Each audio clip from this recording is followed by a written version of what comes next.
morning, everybody. It is my pleasure to introduce our first keynote speaker at the Aging Graz 2017 conference, David J. Eckert, who will deliver a keynote lecture on aging in a world of things. David J. Eckert is professor of sociology and director of the Gerontology Center at the University of Kansas, and he also is the incoming president of the Gerontological Society of America, the largest interdisciplinary organization devoted to the field of aging in the US. He's a sociologist with considerable multidisciplinary experience who has worked in medical and academic settings and edited the Journal of Gerontology, Social Sciences from 1994 to 1997, as well as the 4-volume Macmillan Encyclopedia of Aging from 2002. David J. Eckert conducts research on transitions of later life, the ways that people form and act upon experiences for the future in such settings as retirement, making final arrangements, and residential moves. These funded efforts have included quantitative analysis of the retirement process, for example, on anticipation, decision-making, adaptation, using secondary panel data, and he has also studied retirement using qualitative methods to interview couples in home settings and undertake document studies that describe emerging ideologies of retirement. David J. Eckert's interest in age and consumption centers on the management of possessions in later life. The project that we'll probably also hear more about just in a minute is supported by the National Institute on Aging, and this project studies the task that elders undertake for the disposition of personal possessions when they move to their residence to smaller quarters in later life. This is a novel topic for gerontological inquiry that bears on numerous issues in aging research and service provision, including independence and effective functioning, self-management, housing and relocation, emotions, self-concept and family, relationship, and caregiving. Please join me in welcoming Professor David Eckert. Thank you for that warm welcome, and I also want to thank the officials of the university and the professors of the university for their welcome to Graz. I think we will all enjoy ourselves over the next several days and make many good friends. So today, my talk, Aging in a World of Things. When we follow people over the course of their lives, we commonly focus on intangibles, on roles and statuses and relationships and self-concepts and identities, and especially levels of health and well-being. And these sequences take place in even larger intangibles that we call social institutions, work, family, the economy, education, the fashion system. Yet, and this is my thesis today, the life course also has a physical, material reality. It is enacted and embodied with things. It proceeds in the service of things, and the passage of time propels people toward the consumption of things. Which way? This way? This is forward? Yeah. Okay. You're being propelled toward the consumption of things. These are not only the objects and furnishings of everyday life that are held by oneself or others, but also public utilities, infrastructures, landscapes, things of that sort. To propose that the life course is enacted by things is to claim that this material is something more than contexts or instruments or adjuncts or accessories, something more than incidentals to real life. Childhood is unthinkable without toys. Adulthood is unthinkable without keys. People's belongings make age-appropriate presentations of themselves, their bodies and their social roles and their homemaking and in their leisure. For example, parenthood is an abstraction until it's made concrete by acts that maintain and create a physical environment for children and continually provision it with goods for daily needs. Material resources are deployed in order to be someone. whatever that station in life calls for. Material resources spin a story about ourselves and our way to evaluate how well life is going, both in ourselves and in others. Wrote Jean-Paul Sartre in his masterwork about ontology, Being and Nothingness, and you know that it's good because it's a French existentialist philosopher and he's smoking. He wrote that the totality of my possessions reflects the totality of my being. I am what I have. Now, in fairness, research on later life has not overlooked material culture. For example, there's been considerable attention to the built environment, to the places where people live, in rooms and in buildings and in neighborhoods, even outdoor places like gardens. Geriatrics pays a lot of attention to assistive devices for health and self-care. Another material focus and active area of research is elders' interactions with technology, in particular consumer electronics. Selected categories of objects have come in for study, such as clothing and automobiles. Gerontology has also noted the significance of public amenities, such as museum objects. So we have materiality in our sites. And at the panels that after this talk and over the next few days, there are many opportunities for you to hear about places and environments and the material of people's lives. What I want to do here today is take on possessions, the innumerable objects that furnish daily life, theorizing them all together as a material convoy across the life course. Second, there are some additional things to say about the material convoy in later life. Then I'll move to review evidence about age and the changing meaning of things. And finally, I want to propose that the convoy can have a material agency apart from the subjectivity of its holders.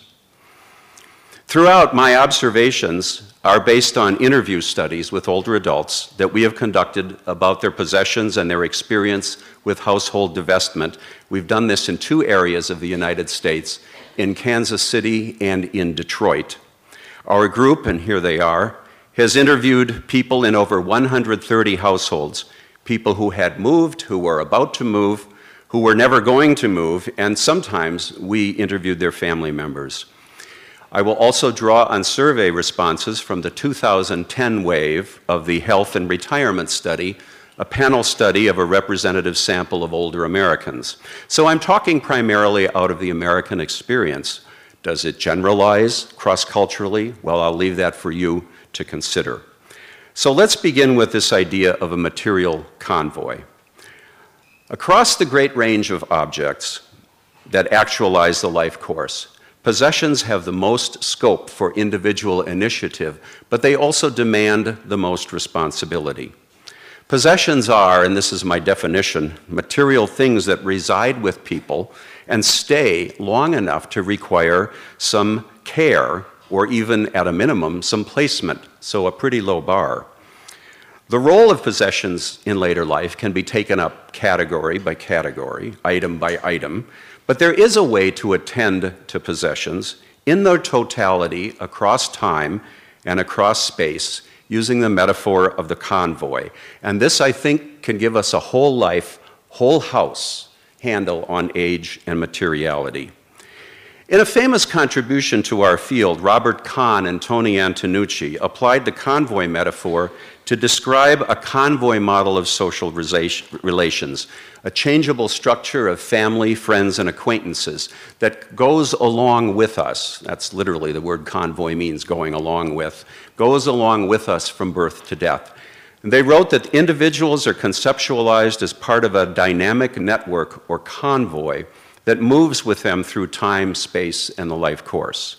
The convoy of social relations, family, friends, acquaintances, can protect and gratify individuals, but it can also put them at risk.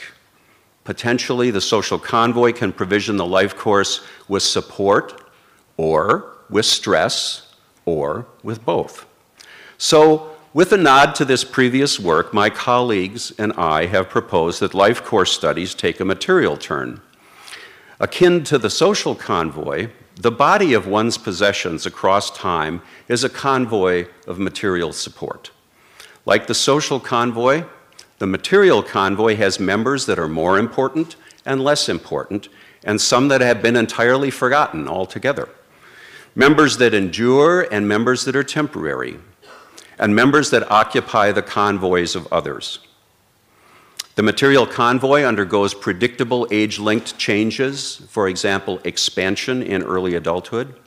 People develop emotional and affirmative relations with their things. For example, they want to give them a good home, or they can't stand to look at them.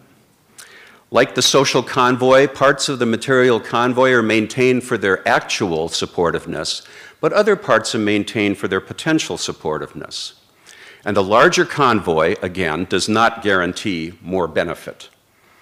Social networks and convoys have one other feature, and material convoys have one other feature in common. The person at their center may regard the members with ambivalence. The stock and store of one's belongings can be a resource and an achievement, yes. They can be a delight and a comfort, yes. But they also, by turns, may be a problem.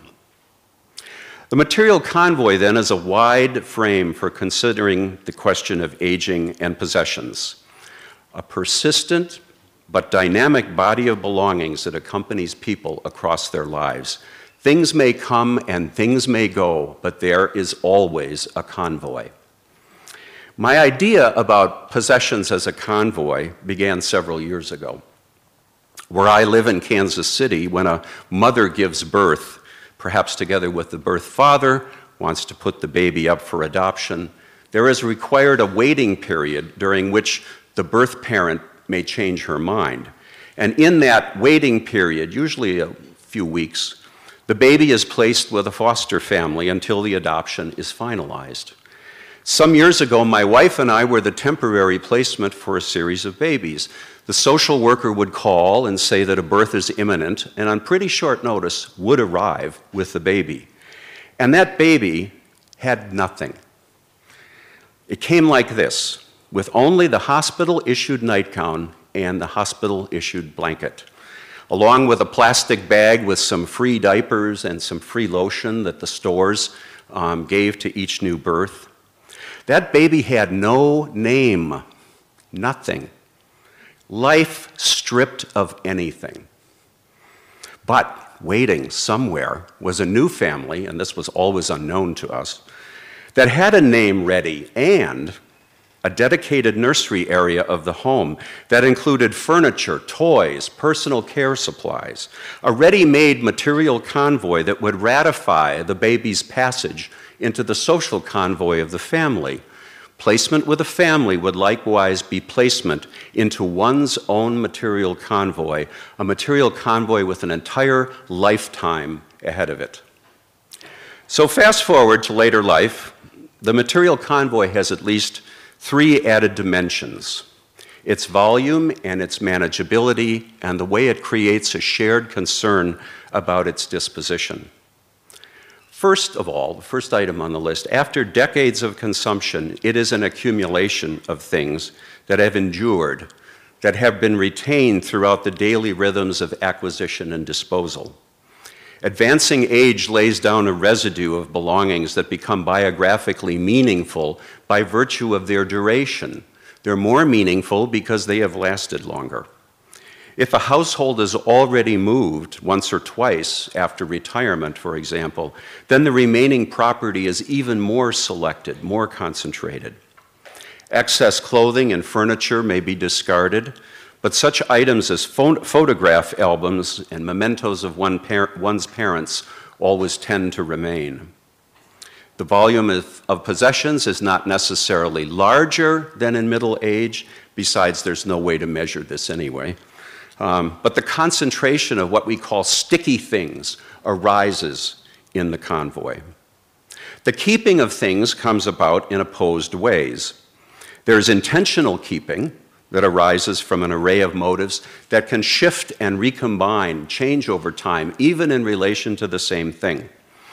People keep things because they seem useful, because they're worth money, because they give pleasure, they represent us past and present. People keep things because they promise future or possible selves. Those clothes that I am going to fit into someday. Those cookbooks that I am going to master. We keep things out of respect to the people who have given them to us as gifts. We keep things out of responsibility to our ancestors who once owned them. People keep things because it is a virtue not to waste or trash belongings that could be used by others. We may not know who that is, but somebody could use that. People also keep things because they have the room, because they can. As adults, people mature into people who can afford typically larger dwellings that are essentially larger containers for goods. One of our women said, "Have you ever known anyone to have an empty closet?" And another one said, "Drawers and cupboards are for filling up." There's also inadvertent keeping.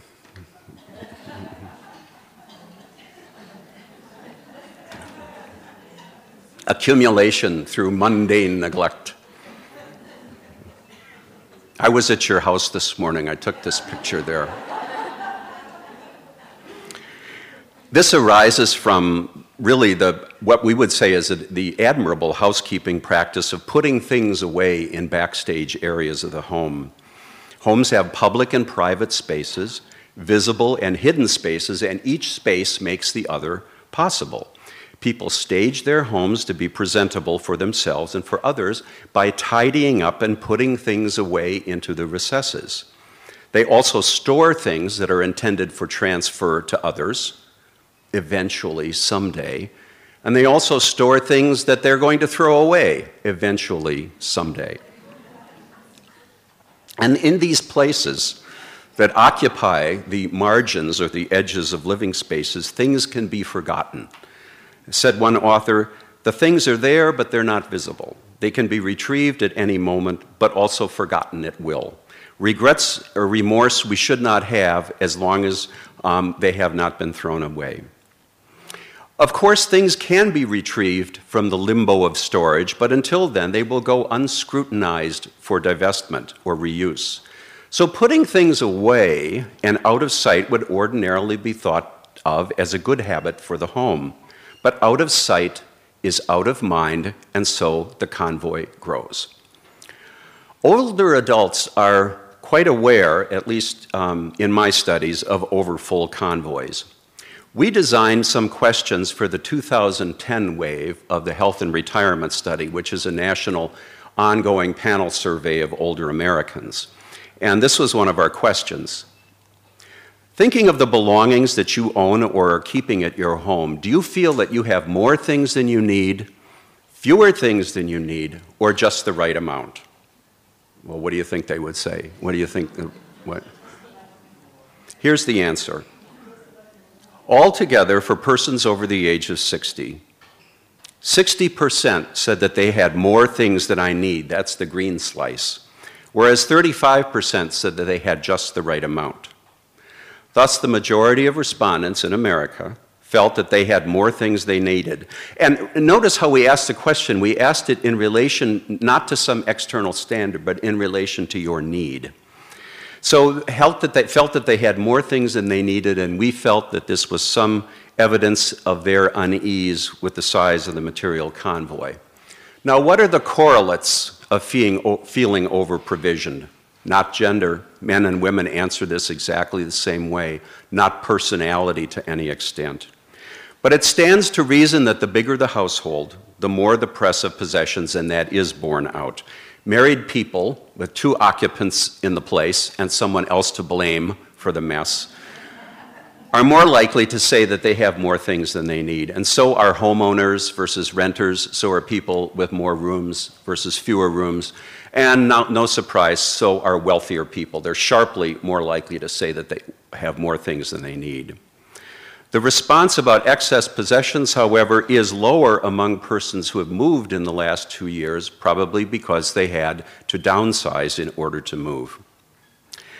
A second feature of the material convoy in later life is that its manageability becomes more challenging. The ability to manage convoy contents depends on one's capacity for the work of possession, keeping, and divestment. Kept things are far more than inert lumps of matter standing politely by until we need them. They must be accommodated by being stored, arranged, contained, tidied, maintained, cleaned, secured, insured, provided for, and worried about. Our older adults in our studies, for them, property maintenance and the costs of property maintenance were a considerable worry. Some belongings are emotionally animated by granting to them an inner life to which we must attend. Upkeep is a most fitting word for these efforts, and this work is definitely gendered. Every object that joins the convoy comes with a small quantum of required labor, even if that is to only set it somewhere. Collectively, however, the care of the convoy, the agency in its keeping, is not trivial. What about not keeping? What about the work of divestment? Activity to divest items from the convoy is effortful at every stage of life. Among older adults, we find that the principal strategies for doing this, and in the rough order that they are attempted for any particular item, are, first of all, gifts of things to family and friends, and then attempts to sell things, failing those two, donations to organizations, and failing all of that, then it goes to the trash. The labor of divestment, the work of divestment, has several dimensions. The work is cognitive. One must conceive strategies for the acts. Should I give it? Should I sell it? Should I trash it? There may be procedural steps to plan, or one may need to wait for the right timing for a gift or the right timing for a sale. The work is physical. Objects will need to be located, retrieved from their places, hauled about, picked up, set down, and readied for presentation the next stop in their lives, and that is perhaps cleaning things for donation or for sale, or even bagging things for the trash. The work is emotional. One needs to find ways to bear parting with things that carry the memories of self and others. One may also have to risk the disconfirmation, the negation of possession motives. You thought that that was worth money. You thought that their children would want that. No. In the end, and the work is social too as well, various divestment strategies involve consulting others, recruiting other people to help, or paying them to undertake the cognitive and the physical labor. In the end, it may be all too much bother and the things just remain. The work of possession divestment may be also harder with the press of other life course situations such as work and caregiving. And this sort of housekeeping will not be easier when there are financial limitations, social isolation, and when there's diminishing strength and stamina. Do adults routinely divest in later life? Well, at some point, deaccumulation could be expected because the conditions for middle-age consumption lose their force. Family and work obligations wind down, social networks narrow, widowhood may come to the household, and health and functional decline limit the ability to manage the work of continuing to accommodate things. Hypothetically, then, older people should release the belongings that equipped the daily lives that they no longer have. However, a case can be made for the retention of things. Keeping the old, familiar things can secure continuity of the self in the face of aging and vulnerability. Some people are affluent enough to be able to hire out possession and property maintenance. If there's no relocation, the dwelling can continue to contain the possessions of middle age indefinitely. Finally, some people may just wait too long, and there is a too long point, and the work is beyond their capacity to undertake. Survey responses from the health and retirement studies support the view that some older people habitually divest in later life, but larger numbers do not, suggesting a tendency to maintain the convoy and batches of possessions across time. People were asked about their efforts to clean out or reduce belongings in the previous year, and we calculated the probability that people would undertake any activity in the past year. And the graph shows basically declining levels of activity across age, efforts to clean out, give away, or donate things. And then the line at the bottom is for selling things, and it illustrates how infrequently people do that. After age 70, fewer than 20% of people report trying to sell anything in the last year. A third characteristic of possessions in later life is that this inertia toward the material convoy raises a shared concern or predicament. The belongings become a worry for elders, but also for others. As lifetime grows shorter, the disposition of the convoy will need to be undertaken sooner or later by somebody. There's a famous quote attributed to Hippocrates, ars longa, vita brevis, art endures, but life is short. But we can also say, vita brevis, materia longa, life is short, but stuff lasts and lasts and lasts. From the life course principle of linked lives, it follows that the material convoy of one household is in part the material convoy of other households who are social counterparts, principally family members. Thus, the private, personal belongings of autonomous individuals become suddenly an intergenerational and collective matter. Not suddenly, but gradually over time, For those with a stake in the safety and security of elders, possessions are one more way that the privacy of older people becomes open to public consideration. It's like one of those doll houses. The walls come off, and now your personal property is exposed to others.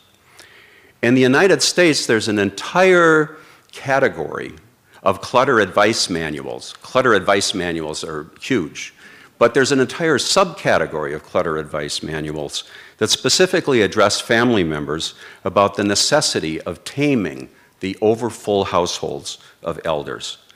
And elders, for their part, are often motivated to downsize belongings as a gift to their children to relieve them of the responsibility for eventually having to do it. Based on our interviews, family members and elders alike with them, it's fair to say that the next generation is generally less interested in elders' possessions and their careful disposition, in large part because they're just less familiar with the things. A principal role for adult children is to act as recipients or as an outlet for things, to take things. But sometimes the gifts from older to younger are not welcomed. But at the same time, there can be a lot of satisfaction in some transfers, both generations assured that the things will be valued and protected. When actively involved in a downsize, there's a sort of a continuum along which, when the family gets involved in the decision-making and the sorting, there's a continuum along which we can locate the agency for the activity. And I sometimes think of this as a form of caregiving. At one end, the elders have complete autonomy, they have complete decision-making over everything.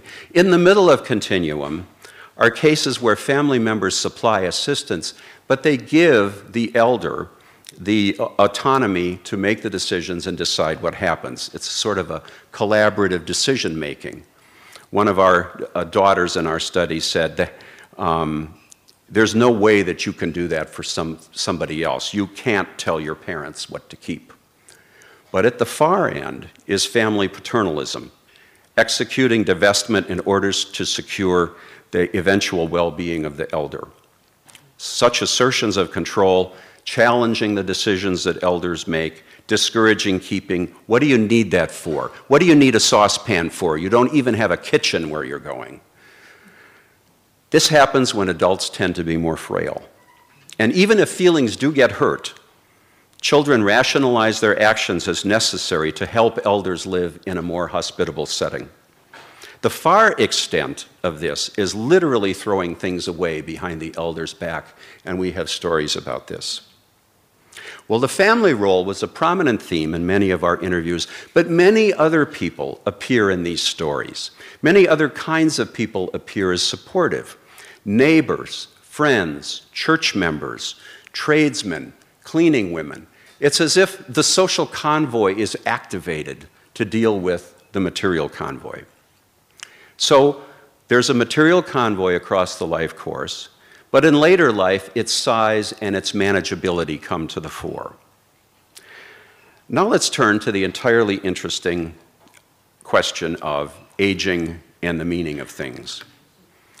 Advancing age layers the household with belongings acquired for successive roles, for bodily care, for instrumental use, for self-development. The house is layered with gifts. Advancing to age also furnishes the time durations during which things are cultivated or may fall out of favor. Over time, does age also shift the value and meaning of things? Perhaps different things come to matter more. Perhaps symbolic things come to matter more than practical things. Perhaps objects that embody the past come to matter more than things that promise the future pleasure or future action. There's an entire theory about this, socio-emotional selectivity theory in psychology. If age changes the appreciation of material goods, this would be something of no little interest to companies who seek to market products to older consumers. And this is why so many, good number of studies, you will find them in consumer marketing journals. So over the past 40 years, at least 36 publications, including some of ours, have reported primary research focused on older adults and their possessions. In all of these studies, it's hard to say whether advancing age shifts the value and meaning of things because of two limitations in research technique, and both of them are quite understandable. The first limitation is that only very small samples of anyone's material convoy ever comes in for study. The items in any modern household are nearly innumerable. It's another whole talk to talk about efforts to try to count what's in a household. There are thousands and thousands of things in a household. In order to make possession research manageable, investigators commonly ask people to identify selected things, their most cherished, special, or important belongings. The cherished object technique was modeled by Csikszentmihalyi and Rochberg-Halton for their 1981 book, The Meaning of Things, and it set the pattern for most subsequent work. Tell me about your most special possession. How did you acquire it? What is going to happen to it? And it's a productive technique, a research technique. It yields the stories behind selected things and uncovers aspects of elders' values, their identities, and their significant relationships. But having specifically asked about special things, then investigators tend to reap content about the specialness of things and about their special disposition. The symbolic features of selected possessions come to the fore, while the usefulness and the mundanity of the other 99% of household contents goes completely unaddressed or undiscussed. Thus, possession techniques, research techniques among older adults tend to accentuate the prizing and the preciousness of things. What's the story about aging and possessions? Possessions are good. They are comforting. They are benign. Authors interpret these emotional investments in cherished objects as the means by which older people manage the developmental changes of later life. Special possessions can maintain a sense of identity in the face of losses, such as widowhood or moves to care, a narrowing of the life world, and a rising awareness of the shortness of one's life.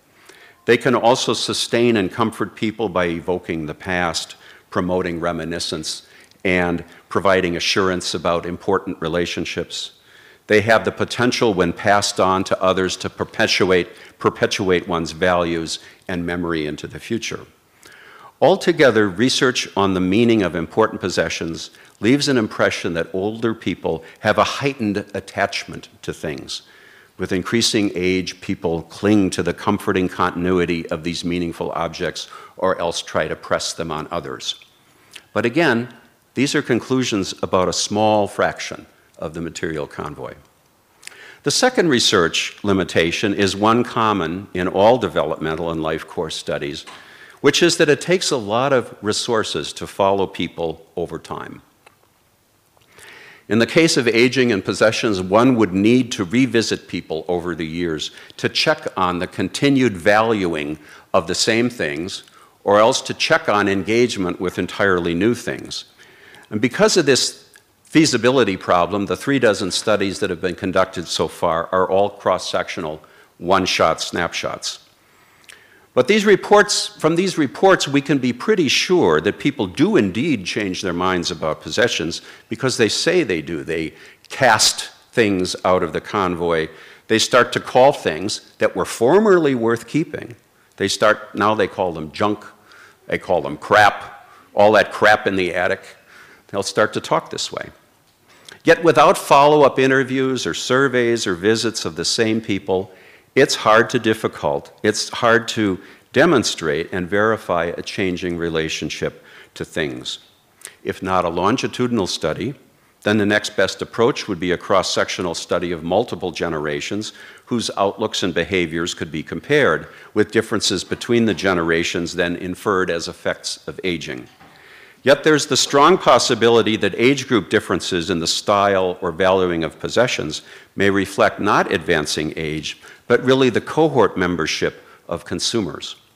A cohort encounters the market for consumer goods at a certain historical point in time, and the things that cohort members value and the way they relate to possessions may be unique for that group. For example, in our interviews, we heard about a generational disconnect about household items associated with formal dining, such as china and silver sets, which the older generation prizes, but the children do not want, thus complicating the transfer of these things within the family. One interview with a couple, the wife said, "What surprises me, the things that we thought were so important early in our marriages, like china, crystal, and silver, are not really desirable this time now. My kids won't care for it because it's work and it's not very serviceable and it's upkeep and none of them have room. It's storage and they're all kind of against that."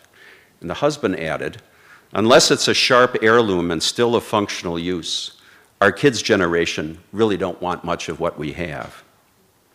Disentangling age and cohort differences in possession attachment might be possible if we had survey or research techniques that could answer basic questions about age-related changes in possession attachment, about the valuing of goods, about cohort differences in possession attachment and practices.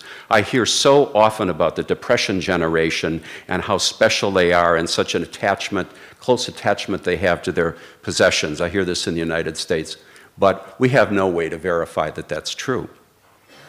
Alas, there's no reliable technique for measuring multifaceted possession attachment in multiple possessions at that. And so speculation about any cohort differences remains that, just speculation and quite untested.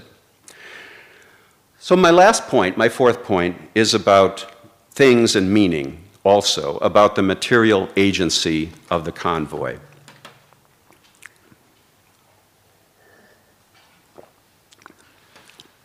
The belongings of the material convoy are gathered over time for all sorts of practical, expressive, and symbolic purposes.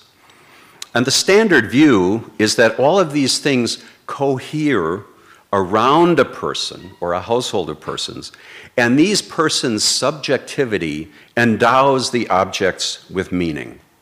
Possessions are what they are thought to be by their owners or holders, who vivify them and grant them a place in the material convoy. Possessions are constituted, therefore, by human agency, a view famously enunciated in 1988 by Russell Belk in these same consumer marketing journals, who called possessions part of the extended self. Indeed, the centrality of human consciousness to all the things that furnish my life is difficult to doubt. I can say quite confidently that I am the curator of my convoy.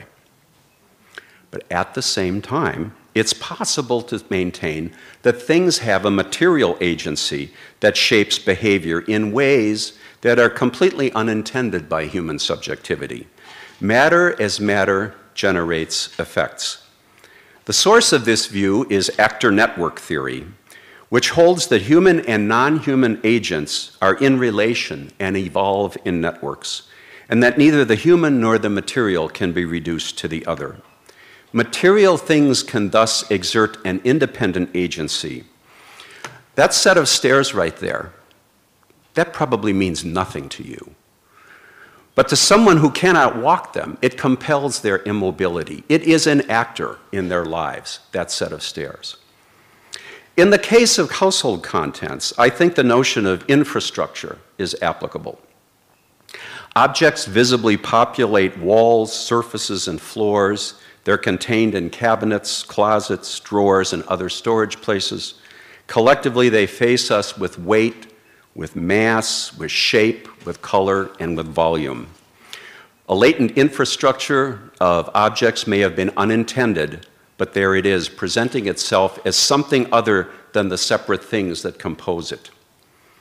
In a way, the agency of material forces has been recognized in environmental gerontology, which has long maintained that places can by turns comfort people, but places can also threaten them.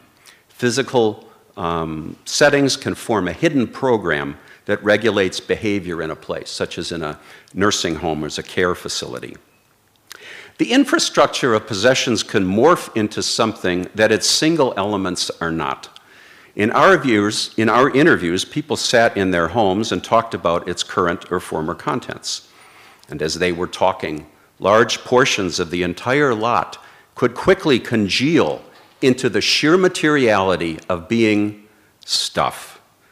Belongings ceased to be individual things and aggregated into an almost alien mass that they spoke of with surprise and dismay. Why do we have so much stuff? I can't believe all the things I have. Stuff is an awful lot of trouble. There's a way that people vocalize this shift to materiality, saying the word stuff in 2 syllables by drawing out the first sound and using force on the second. They say, stuff. And then when they say it that way, they're shifting to materiality. Uttered in this way, it's just stuff. It's only stuff. It's not hard to get rid of. It sounds categorically dismissive, an epithet for undifferentiated quantities of possessions, though no less so than the coarser term crap, which they also use. One woman that we spoke with became more expressive as she went along about the things that she and her husband had once valued enough to acquire. She got quite wound up. She said, oh, we had everything, all kinds of stuff in the basement, tools, leftovers from my drapery business, linens, knickknacks, the washer and dryer, a lot of the yard stuff, lawnmower, snowblower, patio furniture. You know, all of that stuff. You know, I didn't need any more stuff. I got rid of the stuff. And she makes the signs in the air, knickknacks and stuff. When it comes to relocation in later life, household contents can function as a participant, not a mere context, in the consideration of the move. Lying contained, the material is no threat at all. But things held dear or useful can collectively emerge as something else, as a reality that would compel considerable behavior. Go once removed from the subjectivity of the owners of the possessions, go to family members, then the looming material agency of this stuff will seem even stronger. One of the questions on the health and retirement study asked people this: think about the effort that it would take to move your belongings to another home. How reluctant to move does that make you feel? Very reluctant, somewhat reluctant, or not reluctant at all? After the age of 60, the proportions who were very reluctant was about 45%. That's the green slice, nearly half of the people. Put that together with the proportion who were somewhat reluctant, the red portion, to indicate any reluctance about moving, then 3/4 of persons had reservations about moving their belongings. In the American context, this translates to at least 30-some million people, perhaps if it generalizes, that are reluctant to move just for the work of having to manage their belongings. We know from other surveys that the vast majority, at least in the United States, would like to remain in their current homes. So these survey findings would support a contention that the materiality of the household contents is a factor in the common preference to age in place. So, let me sum up this subcategory here. Possessions are instruments for the business of daily life. They are there, standing by, awaiting our use, our attention, and our care. But they can also present us something else. The invocation of their material agency is an alternative to the view that belongings are primarily an extension of the self. They can flip over into being viewed as things in the way. Following actor network theory, the infrastructure of possessions as obstacles emerges in concert with the possibility of their relocation. Those books on the shelf, I chose them, I own them, they are mine. But goodness, they would be heavy. The material convoy equips and furnishes life, but it is mere baggage too. Well, let me conclude and sum up. What I have said is that the whole of one's possessions, borne across time as a material is borne across time and place as a material convoy. It's the yield of a consumption career by turns that acquires, accommodates, and divests things. More than incidental, these items actualize the life course. An advancing age may deepen and even shift the meanings of these things and their possession motives.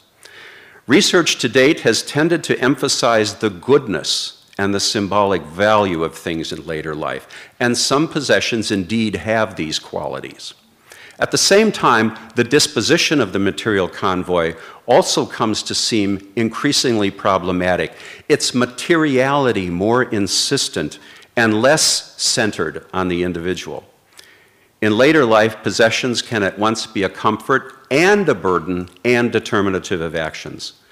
Thus, things and possessions create a fluid, a complex, and an often neglected dimension through which the aging process is materialized across time and space, where subjects, people, and objects, things, mutually create meaningful relationships that deserve attentive research.